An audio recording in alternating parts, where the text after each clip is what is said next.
नमस्कार,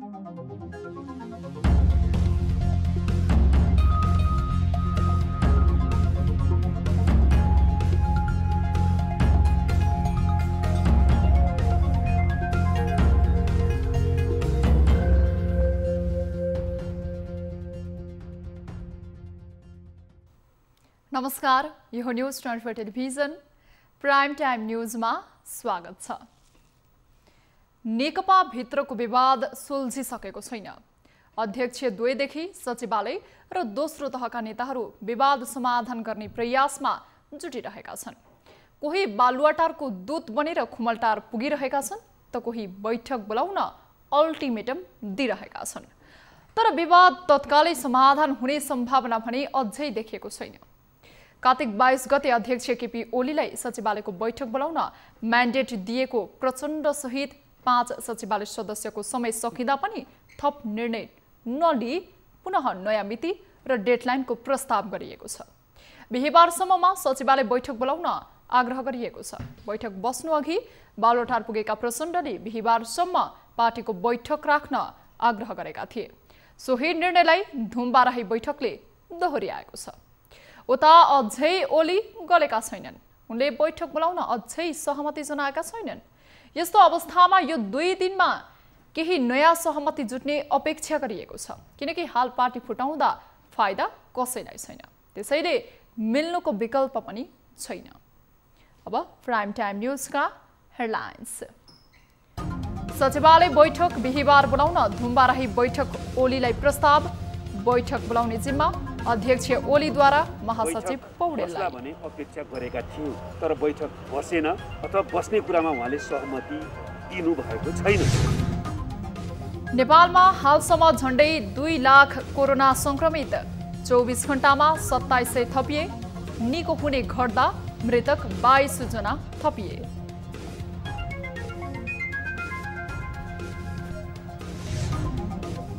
नेपालीसँग साइनो जोडिएका भारतीय विदेश सचिव श्रृङ्खला नेपाल आउँदै सीमा विवादका क्रममा हुने भ्रमणले 2 देशको सम्बन्ध सुध्रिने विश्वास।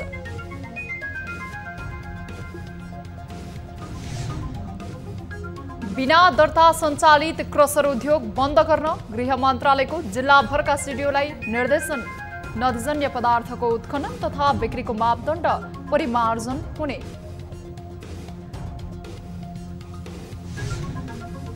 र 10% कर असुल्ने पूर्व अर्थमन्त्री खतिवडाको निर्णय उल्टियो। व्यवसायको विश्वास जित्न खोजेको दाबी, सरकारको साख पर्खँदै गएको नेताहरूको तर्क।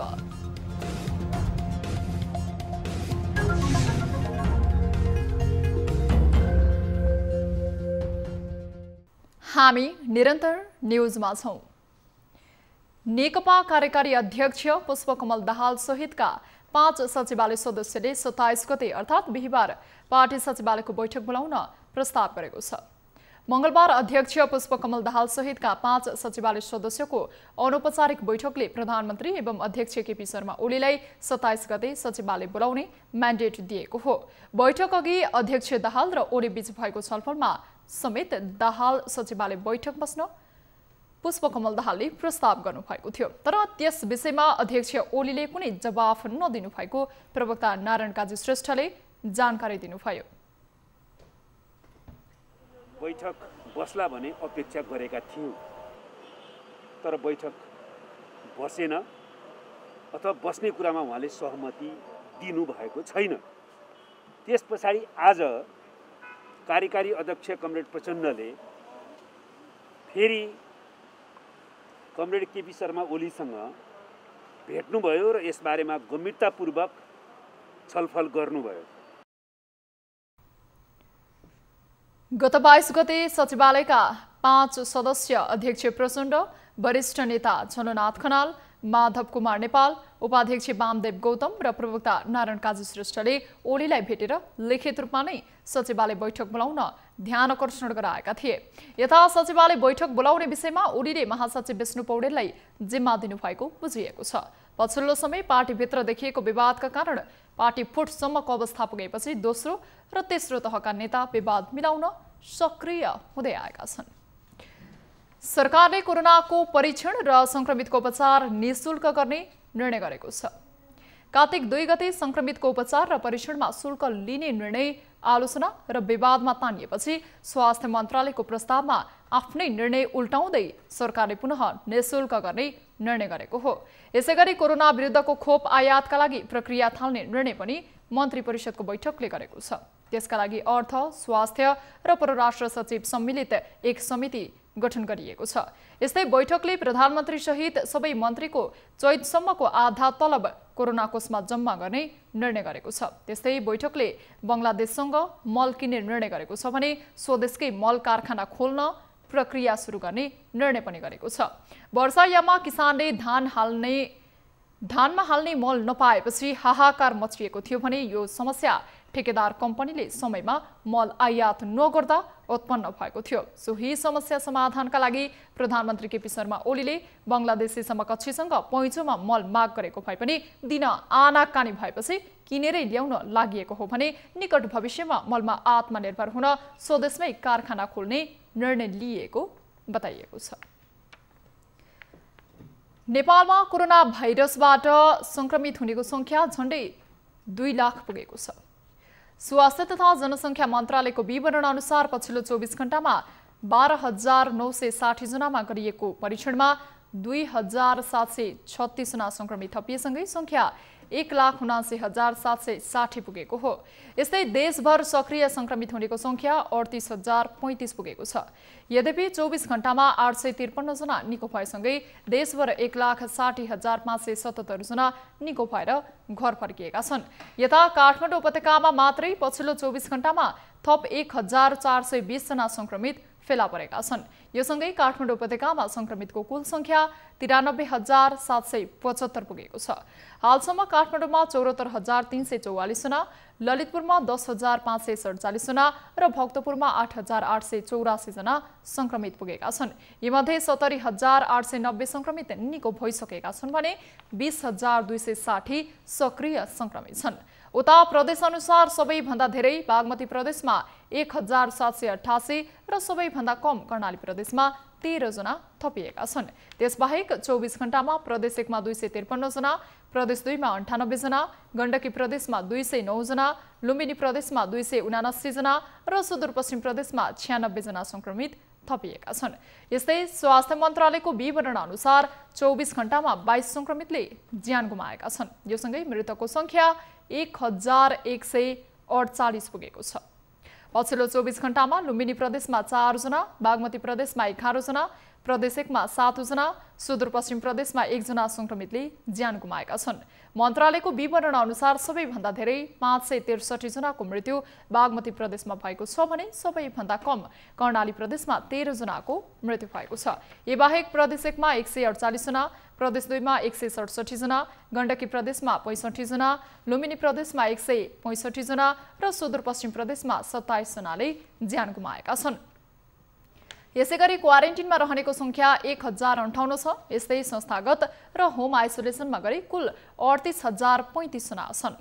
हालसम्म देशभर कुल 15,64,214 जनाको PCR परीक्षण भएको छ।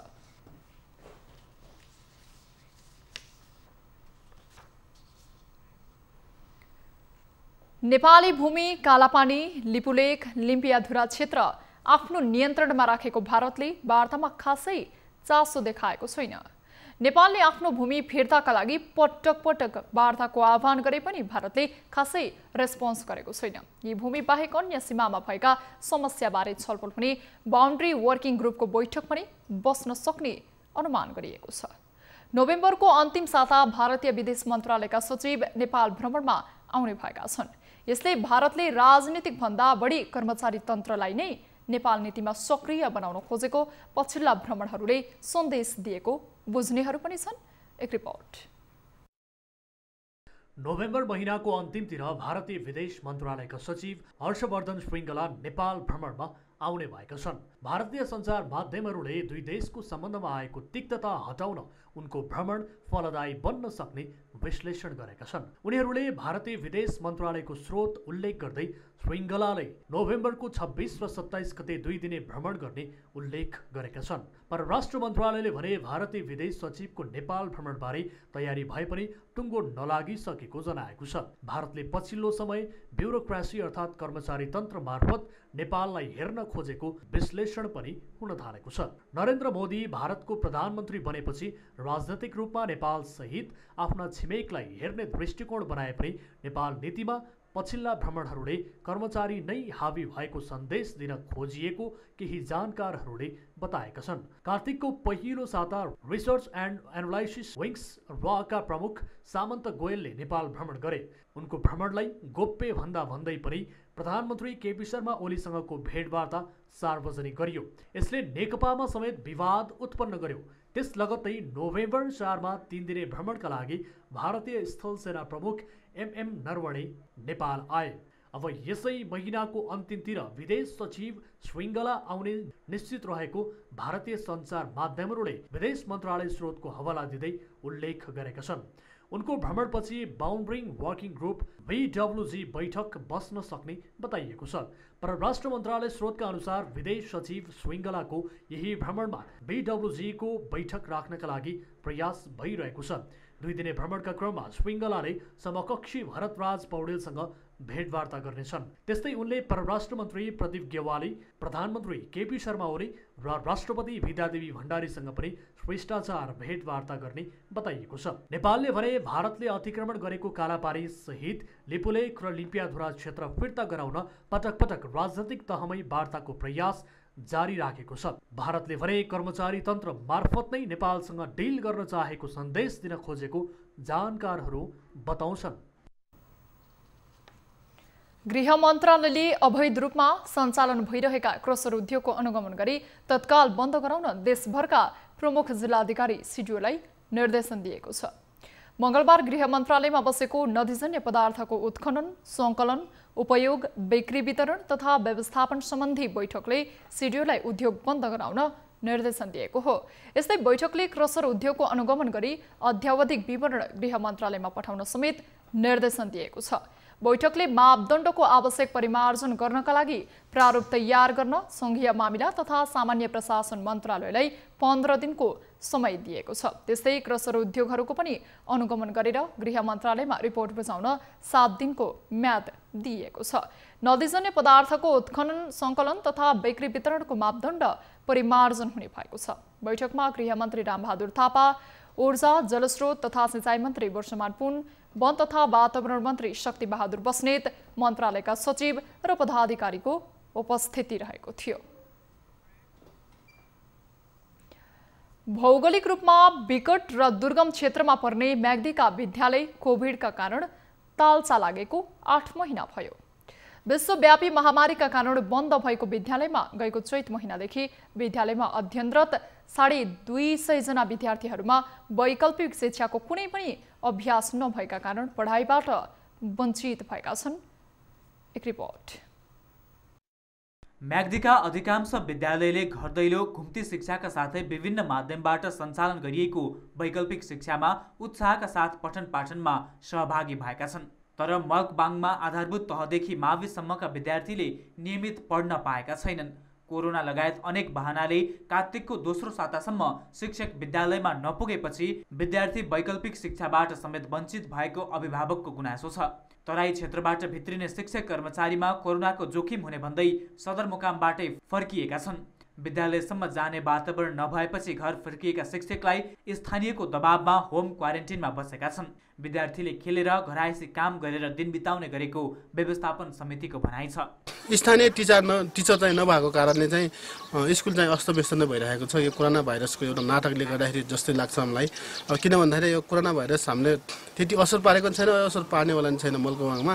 अब यहाँ त पुरा खुल्लै छ। अब हाम्रो स्थानीय सरकारले पनि यसरी ध्यान आकर्षण गर्नु पर्यो कि अब सक्दो छ। अब संहिता भनेको अब सिंहदरबारको अधिकार गाउँ गाउँमा आउने हो रे भन्छ, आउँछ रे भन्ने कुरा छ। तर हाम्रो मलकोवाङमा चाहिँ आएको छैन। जिल्लाको विकट बस्ती मध्येमा मल्कबाङ समेत पर्छ। छन्त्याल दलित र जनजातिको बसोबास रहेको मल्कबाङका जनजागृति मावि बाहेक अन्य आधारभूत विद्यालयमा पठन पाठनको काम भइरहेको छ। शिक्षण सिकाइमा हेलचेक्राइ गरिँदा हरेक वर्षको एससी परीक्षामा समेत विद्यालयको नतिजा कमजोर भएको स्थानीयको गुनासो छ।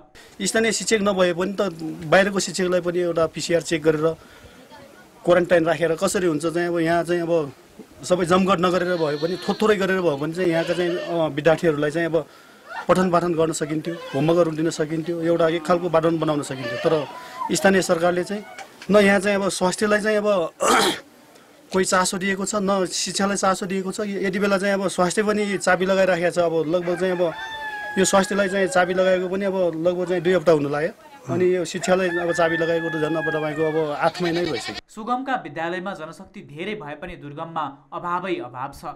विद्यालयमा प्राध्यापक सहित 5 जना तराई र 2 जना पर्वत जिल्लाका छन्। यता शिक्षा विकास तथा समन्वय इकाइ म्याग्दीका प्रमुख दलबहादुर थापाले कोरोना भाइरसको जोखिमले जिल्ला बाहिरका शिक्षकलाई समस्या भएको बताएका छन्। जिल्ला रोज्ने क्रममा खास गरी महिला शिक्षकहरू चाहिँ बढी मात्रामा यहाँ आएको देखियो र खास गरी पछिल्लो पटकको हाम्रो के थियो भन्दा निम्न माध्यमिक तहको 21 जना शिक्षकहरूमध्ये 14 जना शिक्षकहरू चाहिँ तराई मूलका चाहिँ शिक्षकहरू थिए र यो रोज्ने क्रममा पनि खास गरी अलिकति चाहिँ दुर्गम क्षेत्रको पालिकाहरू जस्तो धौलागिरी गाउँपालिकाको सन्दर्भ छ, अन्य पालिकाहरूको सन्दर्भमा जुन दुर्गम ठाउँमा रहेका गाउँपालिकाहरू छन् त्यहाँ नै ती शिक्षकहरू चाहिँ व्यवस्थापन हुने र ती शिक्षकहरू ती सबै चाहिँ अब मधेसी मूलका अब स्थानीय शिक्षकहरू नहुने बाहिरका शिक्षकहरू हुने र यसले गर्दाखेरि अलिकति चाहिँ ती शिक्षकहरू त्यहाँ गएर चाहिँ पठन पाठन गर्न अलिकति समस्या भयो। अनलाइन, रेडियो, टिभी, स्व-अध्ययन सामग्री र सहयोगी सामग्रीको माध्यमबाट वैकल्पिक विधिको पठन पाठनमा प्राथमिकता दिइएको छ। वैकल्पिक शिक्षाको पहुँचमा नभएका विद्यार्थीको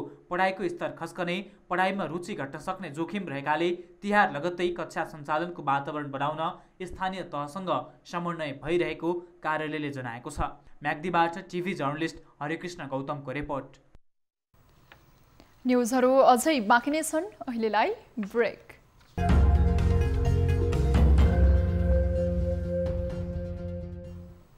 हामी निरन्तर न्युजमा छौं। देशभरमा सामुदायिक जग्गा अतिक्रमणको चङ्गुलमा परेका छन्। सामुदायिकदेखि निजी जग्गा हडप्नेहरूको ठूलो सञ्जाल छ। भूमाफियाहरूको चलखेलले विकास निर्माणका आयोजना प्रभावित हुने गरेका छन्। यस्तै काठमाडौँ बागमती नदीको किनार निर्माण भइरहेको करिडोर सडक खण्ड भूमि माफियाहरूको कब्जामा परेको छ। एक रिपोर्ट। खोल्दियो हालेन पर समझदारीमा आउनु पर्यो। कसरी खोल्ने? तपाईको प्रोपर्टीमा हामीले भनेर तुरन्त खोल्छ। बार्दामा आउनु पर्दैन। आउनु पर्दैन मात्र भएन। बार्दा आउनु पर्दैन। क्लियर हुनु पर्यो के उहाँको जग्गा भए उहाँले छुटाइदिनु पर्यो। अनि हाम्रो पूर्व देखाउन ल उहाँको जग्गा देखाउन ल्याउन ल उहाँको जग्गा छुटाइदिनु पर्यो के समझदारी चाहिँ हो र समझदारीमा दाइ यसरी गरौँ हामी भाइ यसरी गरौँ त्यो मिल्यो भने के त्यो मिल्यो।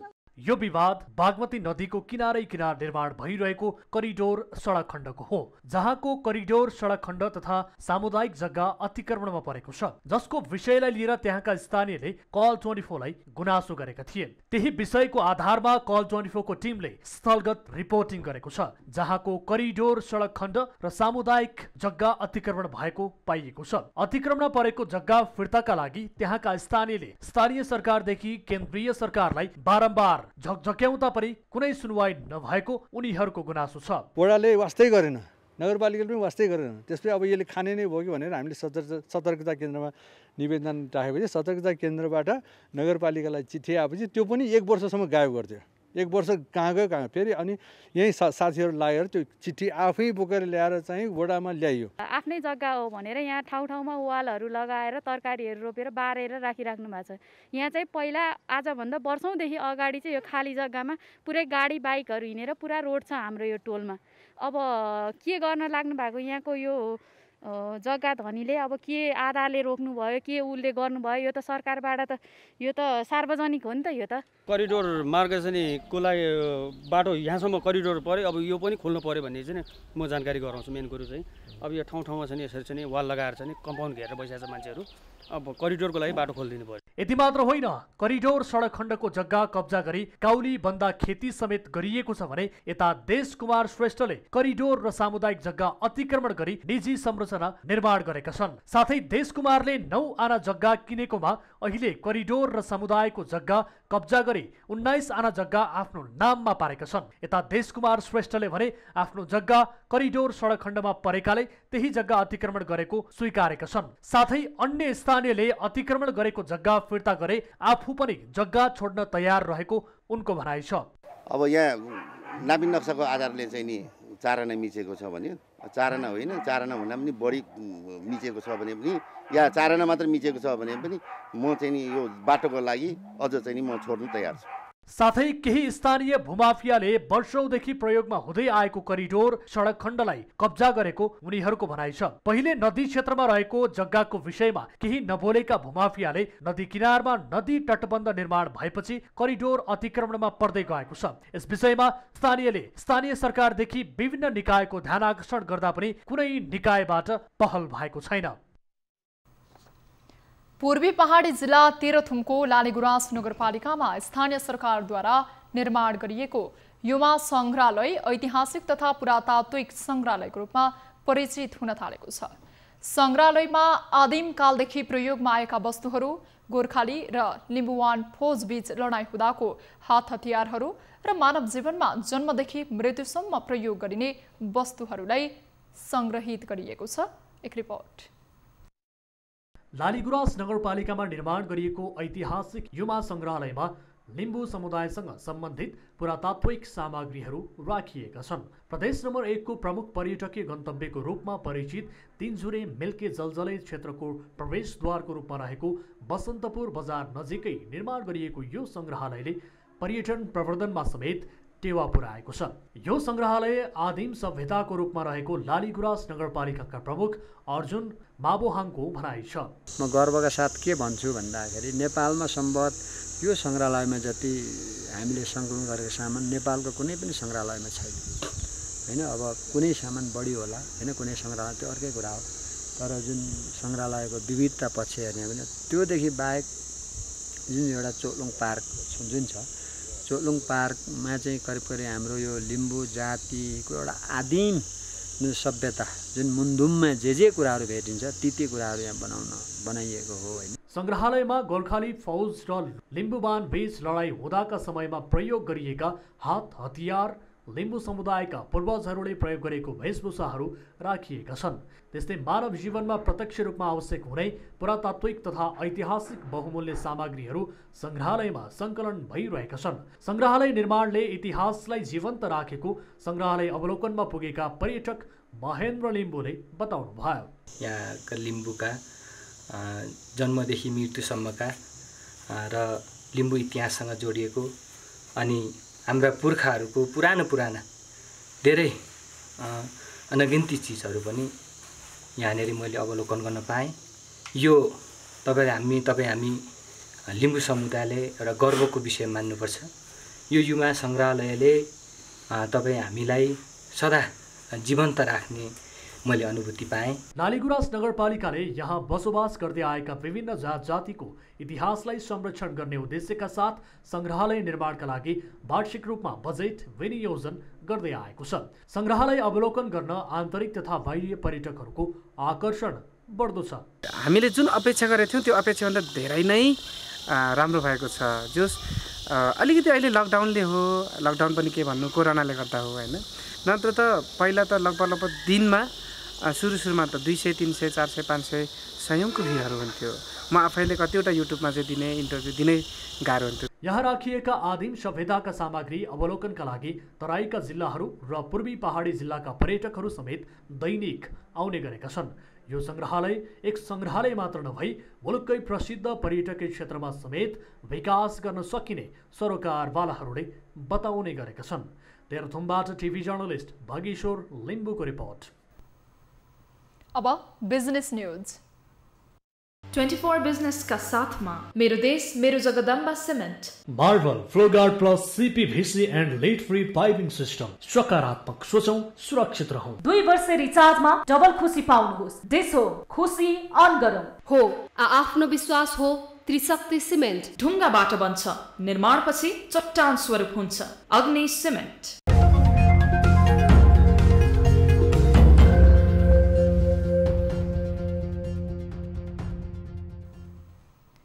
तत्कालीन अर्थमन्त्री युवराज खतिवड़ाले विदेशबाट आयात हुने पुस्तकमा 10% कर बढाउने निर्णय गरे।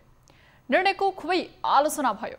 ज्ञानमाथि बन्देज लगाउने सरकारको प्रयत्न भन्दै प्रकाशक तथा विक्रेताले सरकारको निर्णयमाथि असन्तुष्टि जगाए। तर गत महिना मात्रै अर्थमन्त्री बनेका विष्णु पौडेलले यसअघिको निर्णय खारेज गरिदिए। एक रिपोर्ट। हरेक वर्ष नेपालमा 1 अर्ब भन्दा बढीको पुस्तक आयात हुने गर्दछ। नेपालका अधिकांश प्रकाशकहरू भारत गएर नेपाली पुस्तक समेत उतैबाट छापेर ल्याउने प्रवृत्ति मौलाएपछि सरकारले त्यसलाई निरुत्साहित गर्न भन्दै भन्सार शुल्क 10% बढाउने निर्णय गरेको थियो। पहिला धार्मिक किताब भारतको बनारसमा छपाउने गरिएकोमा पछिल्लो समय अन्य किताबहरू पनि छपाउन थालिएपछि नेपाली मुद्रण उद्योग लगभग बेरोजगार हुने अवस्थामा छ। त्यसलाई जोगाउन पूर्व अर्थमन्त्री डाक्टर युवराज खतिवड़ाले आयात बढाइदिए। नेपालमा खोजे जस्तो गुणस्तरको कागज नपाइने र पाएमा अत्याधिक महँगो हुने हुँदा अधिकांशको पहिलो रोजाइ विदेशबाटै छपाई गर्ने हुन्छ। 10% कर लगाउने सरकारी निर्णयका कारण गत आर्थिक वर्षमा पुस्तक आयात 34%ले घटेको थियो। यसले स्वदेशी उत्पादनलाई बढावा दिने भएकाले नेपाली मुद्रण उद्योग बिस्तारै चलायमान बनेको सरकारको दाबी थियो। तर केही महिना अघि मात्रै अर्थमन्त्री बनेका विष्णु पौडेलले सोमबार बसेको मन्त्री परिषदबाट उक्त निर्णय फिर्ता गराएका छन्। पछिल्लो समय खतिवड़ाले कर सम्बन्धी लिएका केही निर्णय सरकारले फिर्ता लिइरहेको छ। अर्थमन्त्रीमा पौडेलको उपस्थितिसँगै भएका केही निर्णय।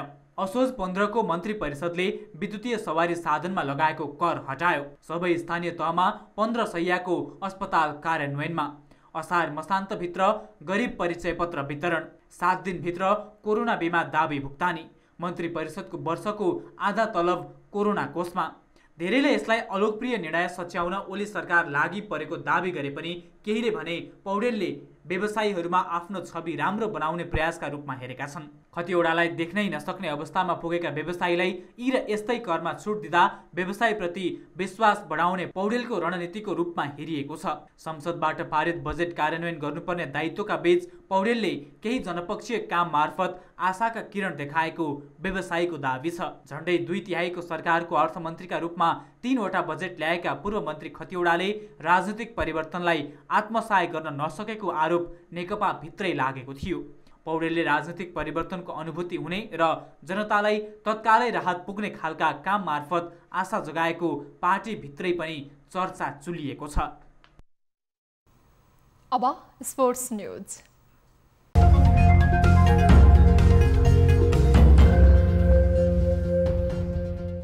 सरकारले कोरोना भाइरसको महामारीपछि बन्द रहेको खेलकुद गतिविधि सञ्चालन गर्न अनुमति दिएको छ। सोमबार बसेको मन्त्री परिषदको बैठकले खेलकुद गतिविधि सञ्चालनका लागि अनुमति दिने निर्णय गरेको हो। स्वास्थ्य प्रोटोकल अपनाएर खेलकुद सुरु गर्न दिने निर्णय मन्त्री परिषदको बैठकले गरेको मन्त्रालयले जनाएको छ।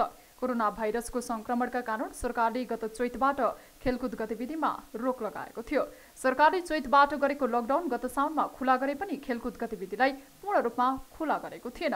सरकारले अन्तर्राष्ट्रिय खेलका प्रशिक्षणका लागि पनि अनुमति दिएको थियो। तर राष्ट्रिय खेलकुद परिषद राखेपले भदौ 1 गते खेलकुद गतिविधि अनिश्चितकालका लागि बन्द गरेको थियो। त्यसयता राखेपले फुटबल टिमलाई प्रशिक्षणको अनुमति दिएको थियो।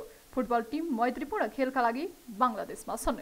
यस्तै मङ्सिर 10 गतेबाट क्रिकेट टिमलाई प्रशिक्षणको अनुमति दिएको छ।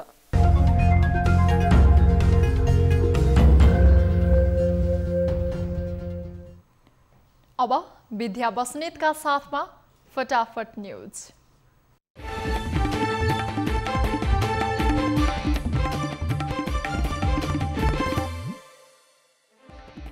पछिल्लो 24 घण्टामा मुलुकमा 2736 संक्रमित थपिए। संक्रमितको कुल संख्या 2 लाख नजिक। कोरोना संक्रमणबाट थप 22 जनाको मृत्यु। हालसम्म नेपालमा कोरोनाका कारण मृत्यु हुनेको संख्या 1148 पुग्यो।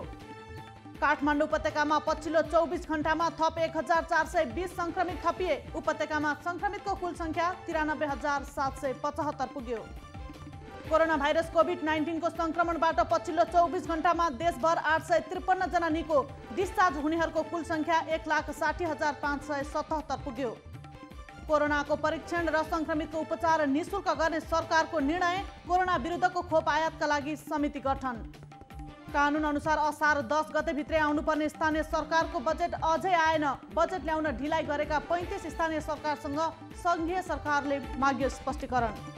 काठमाडौँमा भूकम्पको धक्का, धादिङ केन्द्रबिन्दु बनाएर 3.8 रेक्टर स्केलको भूकम्प गएको राष्ट्रिय भूकम्प मापन केन्द्रको भनाइ। विराटनगर स्थित कञ्चनबारी 4बाट 2 महिला 5.5 किलो गाँजा सहित पक्राउ। पक्राउ पर्नेमा धनकुटा साँगुरीगढी गाउँपालिका 9 की सीता राई र साँगुरीगढी 1 की बबिता राई। बाटोमा हिँडिरहेकी एक महिलाको साथमा रहेको नगद र लगाएको गरगहना लुटेको अभियोगमा एक व्यक्ति पक्राउ। पक्राउ पर्ने नुवाकोट बागेश्वरीका 31 वर्षीय रमेश तामाङ 12 वर्षको लागि जेल चलान। जोखिम भत्ता माग गर्दै स्वास्थ्यकर्मी मन्त्रालयमा। देशभरका स्वास्थ्यकर्मीले जोखिम भत्ता नपाएको गुनासो बढेपछि मन्त्रालय पुग्नु परेको सङ्घका अध्यक्ष रामजी घिमिरेको भनाइ। तिहार बिदाको 3 दिन कुनै पनि बैंक नखुल्ने। तिहारमा 3 दिन बैंकहरूका सबै शाखाहरू बन्द हुने नेपाल बैंकर्स सङ्घद्वारा जानकारी। मेलम्चीको पानी पुनः सुरुङमा पठाइँदै सुन्दरी जल आइपुग्न 2 महिना लाग्ने। पाल्पाको बर्तुङ रिडी सडक आजदेखि दैनिक 13 घण्टा बन्द हुने। सडक स्तर उन्नतिका लागि सवारी आवागमन बन्द गरिएको सडक डिभिजन कार्यालयद्वारा जानकारी। बाजुराको बुढीगङ्गा नदीमा पुल नबन्दा साफे मार्तडी सडक खण्ड 4 महिनादेखि बन्द। पुल निर्माणमा जनप्रतिनिधि र अन्य सरकारवालाहरूको चासो नदिएकोमा स्थानीय चिन्तित। तिहारमा अत्याधिक प्रयोग हुने झिलिमिली बत्तीको व्यापारमा 70% गिरावट। कोरोना संक्रमणको कारण तिहारको किनमेलमा उपभोक्ताको उत्साह नदेखिँदा बजारमा प्रभाव परेको व्यवसायीहरूको भनाइ। तनहुँको बन्दीपुरमा मिनी ग्रेट वाल निर्माण कार्य सुरु। चिनिया झल्को दिने ग्रेट वालले पर्यटक भित्र्याउन सहज हुने। बिना दर्ता सञ्चालित क्रसर र बालुवा प्रशोधन उद्योग तत्काल बन्द गर्न सरकारको निर्देशन। गृह, ऊर्जा, उद्योग र वन मन्त्रीले गरे दोहन रोक्ने निर्णय। जङ्गली बँदेल सहित दाङको देउखुरीबाट 2 जना पक्राउ। बरामद गरिएको बँदेल राष्ट्रिय निकुञ्जमा छाड्ने तयारी। नुवाकोटको बेलकोटगढी नगरपालिकामा आधुनिक प्रहरी कार्यालय भवनको निर्माण। काम गर्न सहज हुने प्रहरीको भनाइ। छिन्चु जाजरकोट सडक खण्ड अन्तर्गत पासगाड खोलाको पुल 7 वर्षदेखि अलपत्र।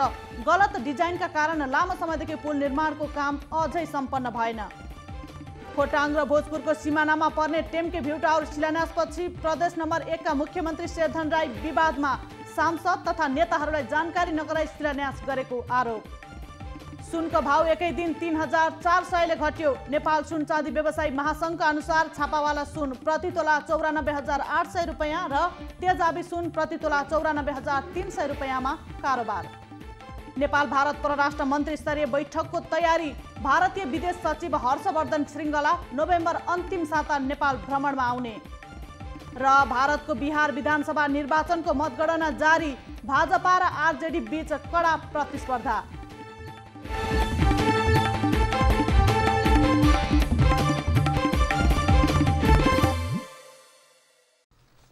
अब प्राइम टाइम न्यूज सक्नु अघि अहिलेसम्मका हेडलाइन्स पुनः एकपटक। सचिवालय बैठक बिहिबार बोलाउन धुम्बाराही बैठकको ओलीलाई प्रस्ताव। बैठक बोलाउने जिम्मा अध्यक्ष ओलीद्वारा महासचिव पौडेललाई। बस्ला भने अपेक्षा गरेका थियौँ, तर बैठक बसेन अथवा बस्ने कुरामा उहाँले सहमति दिनु भएको छैन। नेपालमा हालसम्म झण्डै 2 लाख कोरोना संक्रमित। 24 घण्टामा 2700 थपिए। निको हुने घट्दा मृतक 22 जना थपिए।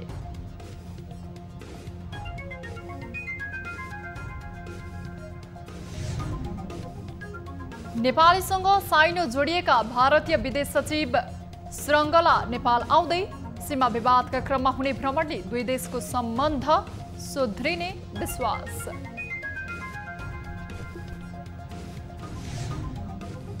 बिना दर्ता सञ्चालित क्रसर उद्योग बन्द गर्न गृह मन्त्रालयको जिल्लाभरका सिडिओलाई निर्देशन। नदीजन्य पदार्थको उत्खनन तथा बिक्रीको मापदण्ड परिमार्जन हुने।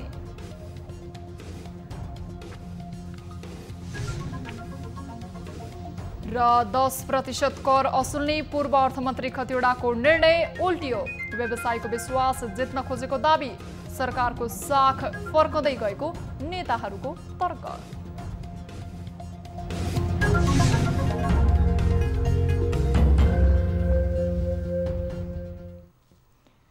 प्राइम टाइम न्यूज अहिलेलाई यति नै। जाँदा जाँदै ताली र गालीका लागि हामीले सोधेको प्रश्नको अन्तिम जवाफ यसपछि प्रसारण हुने कार्यक्रम सीधा कुरा जनतासँगमा हेर्नुहोला। थप न्युजका लागि हाम्रो वेबसाइट www.news24nepal.com हेर्नुहोला। साथै हामीलाई फेसबुक, ट्विटर र युट्युबमा पनि फलो गर्न सक्नुहुनेछ। यस्तै मोबाइल, इमेल र भाइबरबाट News24 को हेल्प डेस्कमा केही समस्या र गुनासा छन् भने सम्पर्क गर्न सक्नुहुनेछ। हामी निरन्तर न्युजमा छौं। नमस्ते।